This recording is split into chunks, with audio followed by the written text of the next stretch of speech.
국회가 열려야 비준을 할 텐데요. 열렸는데 뭐 일을 안 하고 있으니까요, 지금. 답답합니다. 예. 그런데 우리 남북관계 발전에 관한 법률 21조에 예. 어쨌든 국회가 남북합의서나 입법사항에 관련돼서 이 재정이 좀 투여돼야 될 부분들이 있다고 한다면 거기에 대한 비준 동의권을 갖는다고 되어 있어요. 그래서 아마 이거를 근거로 해서 비준에 대한 얘기가 나왔는데 저는 사실은 비준 얘기가 너무 이렇게 커지지 않았으면 해요. 왜냐하면 사실은 앞으로 우리 남북 정상회담도 매우 중요했습니다만 또 그만큼의 무게를 가지고 있는 북미 정상회담도 있어요. 그렇죠. 이 북미 정상회담의 결과 등을 또 보면 이 합의서가 구체적으로 그 우리 재정이 많이 들어가야 되는 합의서가 될지 아니면 그냥 이렇게 멍하니 이제 그 종이 위에 글씨 써놓은 것으로 끝날지 이런 우려도 있는 거예요. 과거처럼 그냥 그러고 말지도 모르죠. 지금은 모든 것을 조심조심 다뤄가야 되는 상황인데 행여나 이것도 논의하다가 자유한국당에서 정쟁의 이걸 또 이제 그 대상으로 삼아버리면 안 좋다 이런 생각이 들어요. 일단 뭐 반대를 하고 계신데. 그래서 그냥 자유한국당이 정쟁의 대상으로 삼아서 또 이거 물고 뜯고 이렇게 하는 것으로 가려면 아예 그 지금 비준에 대해서 막 구체적으로 밀어붙일 이유는 없다. 근데 청와대는 촉구를 자꾸 하고 있어요. 제가 볼 때는 아주 원론적인 겁니다. 그러니까 이 법에 근거해 있고 또 그동안에 정상회담에 2차례 합의서가 있었음에도 불구하고 또 92년 남북 그 기본 합의서와 관련해서도 국회 비준 없이 정권 바뀌어버리니까 이거를 그 일관되게 장기적으로 추진하지 못했다라고는 아쉬움은 분명히 있는 겁니다.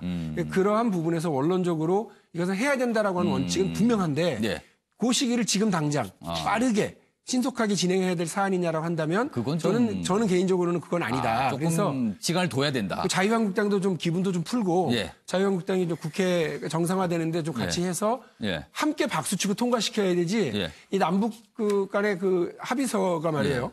이게 무슨 표결로 돼버리고 정쟁 대상이 되는 거는 저는 옳지 않다. 그렇게 생각합니다. 지금 자유한국당은 좀 마음 좀 풀고 뭐 이래야 된다고 좀 말씀하셨는데 이제 백승주 의원께서는 마음 좀 푸세요. X. 그러니까 뭐 필요 없거나 안 된다고 이제 선택을 하신 건데 이유를 말씀해 주시죠. 왜 이거는 비준을 지금 필요 없는 건지. 예, 우선 이 박용진 의원님이 말씀을 잘 해주셨는데 앞서 남북한 합의서들이 많았지 않습니까? 그때 우리가 국회에 비준을 받지는 않았습니다. 그래서 뭐 받지 않았던 반응이 좋다는 건 아니고 개선해야 되는데 국회 비준을 받으려면 그 내용에 대해서 국회가 보고를 받고 철저히 따져야 됩니다. 그것이 국내법과의 정합성이라든지 국제법과의 정합성 이런 부분 따져야 되는데 이 남북이 합의한 내용을 국회에 따지다 보면 수정을 할 수가 없어요. 남북이 합의한 내용을 국회가 따지는 과정에서 재정 문제라든지 다른 법과의 충돌 문제 이런 부분을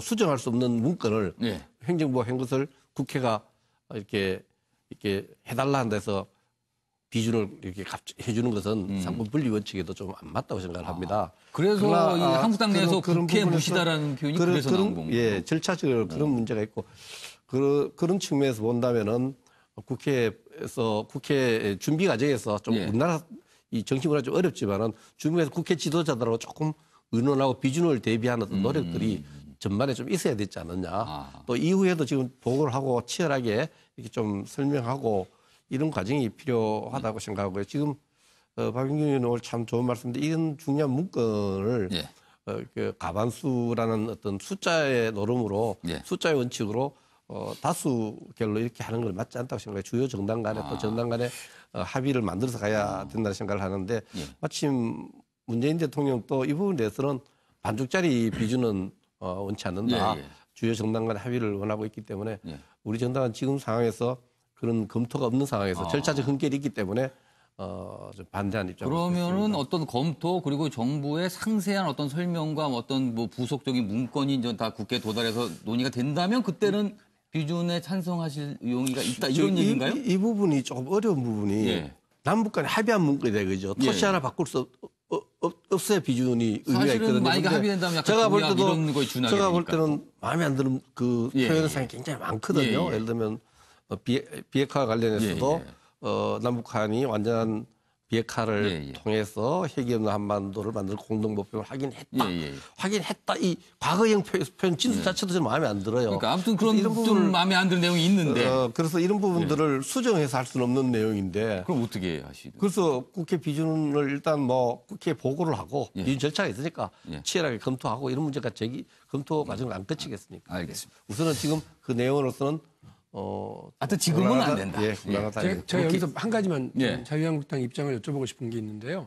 아마 박선수 의원님이 바른미래당에서 내신 것 같은데 이번 그 판문점 그 성명 그 합의에 대해서 환영하고 한다라고 하는 내용에 지지한다 결의안을 결의안 내셨어요. 정도는 좀 빨리 결의안 하자. 정도는 자유한국당도 오케이 해주실 수 있잖아요. 그건 어떻게 생각해요? 결의안 정도를. 그래서 결의안을 우리가 많이 평창 동계올림픽 할 때도 결의안을 많이 냈었고 합니다. 이런 부분에 대해서는 원내 지도자 간에 국회가 정상화되면은 논의할 수 있는 부분이라고 생각을 합니다. 그래서 그거는 가능성을 제가 원내 열어두시네. 지도부에 안 들이 우리 박영균 의원 그 원내 대표단에 들어 있어요. 그래서 교감을 안 가졌지만 결의안은 뭐 원내 지도부 간에 그런 정도 낮은 수준에서라도 국회의 어떤 큰 방향은 같이 맞춰서 두 갔으면 분께서 좋겠어요. 의견조를 하셨는데 국회가 안 열리고 있어서 사실은 뭐 얘기를 하나마나 이게 되는 것 같아서 자 오신환 의원께서는 요 얘기를 좀 해주시는데 바른미래당의 요 비준 관련 입장을 좀 명확히 좀 설명 좀 해주시죠. 제가 앞서 말씀드린 대로 이 남북 정상회담이 완성되는 것은 우리가 지켜봐야 될 북미 정상회담이 있거든요. 그래서 이제 비준에 대한 청와대의 발언이 조금 앞서간 감은 없지 않아 있습니다. 그래서 우리가 어떻게 실천돼 나갈 것인지에 대한 것을 분명히 지켜볼 필요가 있고요. 그 시기는 지금 당장은 좀 이르다 이런 생각을 듭니다. 비준의 필요성에 대해서는 전 동의하는 바이고요. 이게 우리가 잘 알려져 있지 않지만 이 남북관계 발전법에 근거해서 이제 비준에 대한 얘기가 나오는 건데 이게 2006년도에 법이 제정된 겁니다. 그래서 2000년도 정상회담에는 해당이 없었고요. 그때는 해당이 안 됐죠. 2007년도에는 이 법의 적용을 받아서 다들 잘 알려져 있지 않지만 이 비준 동의안이 국회에 발의가 되고 실제 그 절차들을 밟아 나갔었습니다. 이제 정권이 말기였고 또 이게 그 정상회담에서 함께 합의한 내용들이 잘 실천되지 못했기 때문에 결과적으로 비준을 받지 못한 부분들이 있습니다. 뭐가 준비는 됐나 탄력을 못 받았었군요. 그렇습니다. 그렇기 그때는. 때문에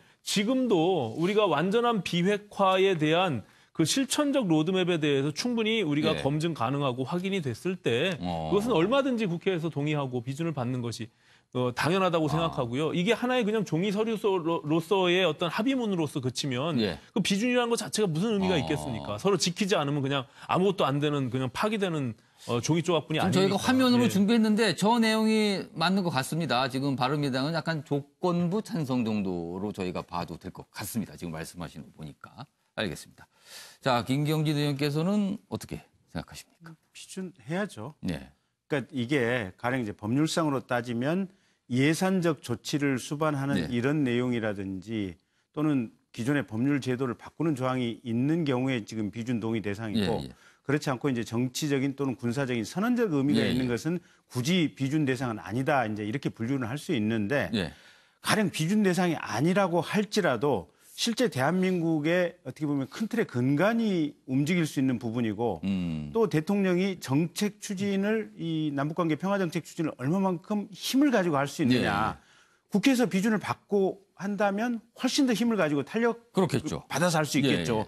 그런 의미에서라도 국회의 비준을 받는 것이 맞다라고 생각을 하고 있고요.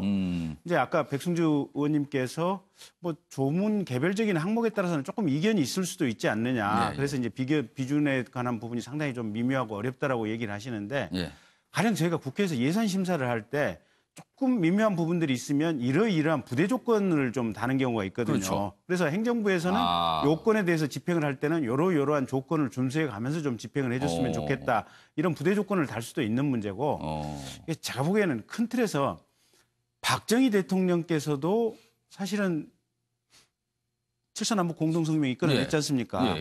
노태우 대통령께서도 정원식 총리를 보내서 당시 북한의 연영묵 총리하고 남북 기본 합의서 그 상세한 내용을 끄집어냈거든요. 사실은 그 남북 기본 합의서가 가장 포괄적이고 상세한 내용을 갖고 있는 합의였어요. 지금까지. 그런데 7.4 남북 공동성명이나 또는 남북 기본 합의서의 내용과 이번에 문재인 대통령 또 김정은 위원장 간에 만들어진 이 내용의 큰 틀의 핵심 내용이랄까 근간이 과연 무슨 차이가 있을까? 제가 볼 때는 아무런 차이가 없다.